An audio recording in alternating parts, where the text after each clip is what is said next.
All right, so good afternoon, ladies. Unfortunately, there's no gentlemen here. I don't. Where are our husbands? Where are they? They are at home. What are they doing at home? They don't want to follow their wives to antenatal. They think they don't. They're not needed. Hmm. Okay, husband is not around. I know. No, they have to go and make the money. It's important. They'll join online, Abby. Yes, in fact, there are those who are joining online. In fact, we have even more people online that are joining right now.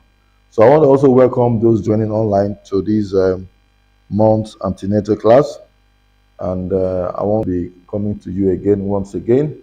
And this today we're looking at two very quick topics, which I consider very important. One is nutrition in pregnancy, and after we are done with that, if we have time, we'll be going to the other one, which is exercise in pregnancy. Two very key, important things which I believe we should talk about. All right. Um, it is very important whilst a woman is pregnant for her to have adequate nutrition to support both herself and the fetus. All right. And the feeding pattern for most women when they are pregnant varies from one to another. There are some women whose feeding pattern hardly changes, just the same. Oh, are you eating more? I don't know. It's just the same thing. Nothing changed. Before I was pregnant, now that I'm pregnant, after I deliver, it's just the same.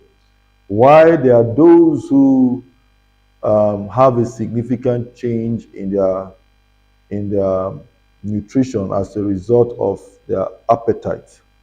All right. There are some who will have a significant change, particularly in the first trimester when they are going through all of those, having to deal with all of those pregnancy symptoms. All right. Some can really be very bad.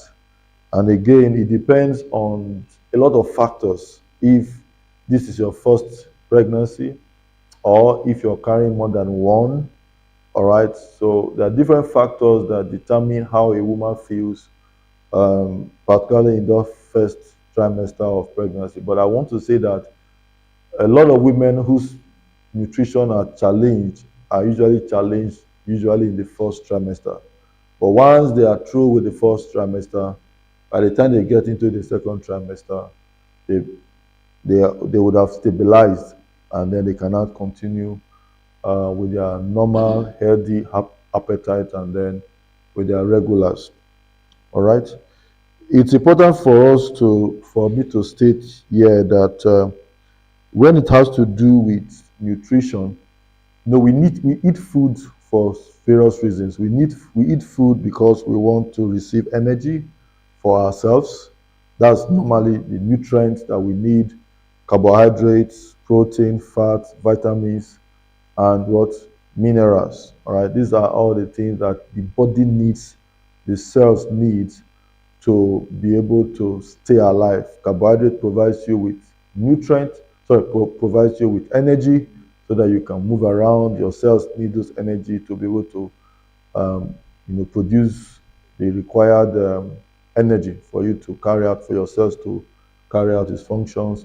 You need the proteins because proteins are needed by the cells. All right, the amino acids and all of those things are needed. Those are the building blocks that the cells needs to continue to produce cells to replenish what you have. And then you need fats. A bit of fat also produce energy, and your stores or reserve are in the form of fats. All right. And so when you see a woman begin to lose weight or is not eating well, what she's actually breaking down are the stored fats. All right. But when a woman is pregnant, the requires nutrient from the woman. So whatever the woman is eating, the baby feeds from. The baby is a parasite. Everything as regards nutrients for the baby to grow healthy is derived from the woman. Now, there are key important elements or nutrients that the baby requires, which are very key, which are contained in the food that we eat. But because of some deficiencies, it will be required for us to sometimes have this given as supplements. And the first one you have here is folic acid. Hmm? Folic acid. Before a woman gets pregnant, it is recommended that women who intend to get pregnant should begin to take folic acid up to 3 months before they even get pregnant, because you want to ensure that you have enough store of folic acid, that you are not deficient of folic acid, so that when you do get pregnant, the baby will not be deficient of folic acid. Why is that important? Because folic acid is needed. Acid, the baby will have what we call neural tube defect. The spinal cord will not form well. That sheet that covers the spine, if there is a deficiency in folic acid, then they will have a neural tube defect. There will be an opening in the spine. Why? Because the baby did not have enough folic acid. And folic acid of cells, all right, for the production of cells. So folic acid is very important for a woman to take before she conceives, all right. The other thing that is also very important too for a woman, talking about before conception now, we will get to that of conception, because I know that all of you here, this is antenatal class, so all of you are pregnant, all right. But before conception, another thing that is also very important is that women should reduce their weight. What is the optimal weight? Okay, in terms of BMI, we say that the BMI for a woman optimally should be between 15 and 19. All right, 15 to 19 kg per the height, the meter square. All right, but in terms of absolute weight, a woman who is weighing 90 and above, that is already getting to the obesity category. All right, I don't know what our weight here, but is there anyone who is weighing more than 90? Some people, they know themselves. 91. Thursday. Okay. All right. So I'm sure those who are also online watching, I'm sure you know what your weight is, because it is one of the things that you, once you get to the hospital, um, the, the nurses should weigh and know what your weight is. Why? Because your weight has a way of affecting not just conception, but also affecting the pregnancy process and delivery. And that is why obesity affects fertility, it affects pregnancy. All right.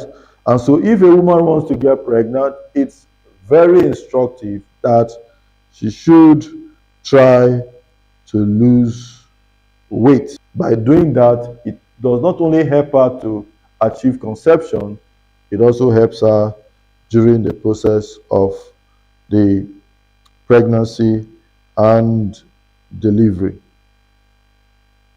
All right.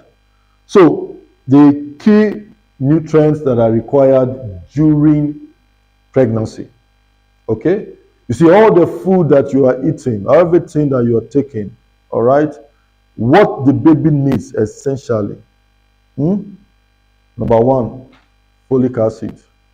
Number two, iron. Those are the two major ones. See, all the other ones are jara. That is why when you go to the hospital, the general hospitals, all right, not private, general hospitals, where you see a lot of women, you know, we have different social economic group. You notice that the most times what is given to women who are pregnant is just iron and folic acid, ferrous sulfate, and iron. Because those are the two major components that are needed for a woman that is pregnant. Why is this so? Because you have another body that is growing inside of you. We have said that folic acid is needed for the development of cells. Same also is iron. All right. Iron is what forms is what forms the oxygen carrying capacity of blood cells. And if you don't have enough iron, then your oxygen carrying capacity will be reduced, you'll be anemic, and then that definitely can affect growth of the baby. And so, like we said before, you will start taking folic acid even before you get pregnant. And then while you're pregnant, you continue with folic acid. All right. And then sometimes you also add the B vitamins. All right. But essentially, folic acid and then iron. Okay. And then others will be calcium, which is needed to support fetal bone development and also the maternal bone. And then omega 3 fatty acid, which is vital for brain and eye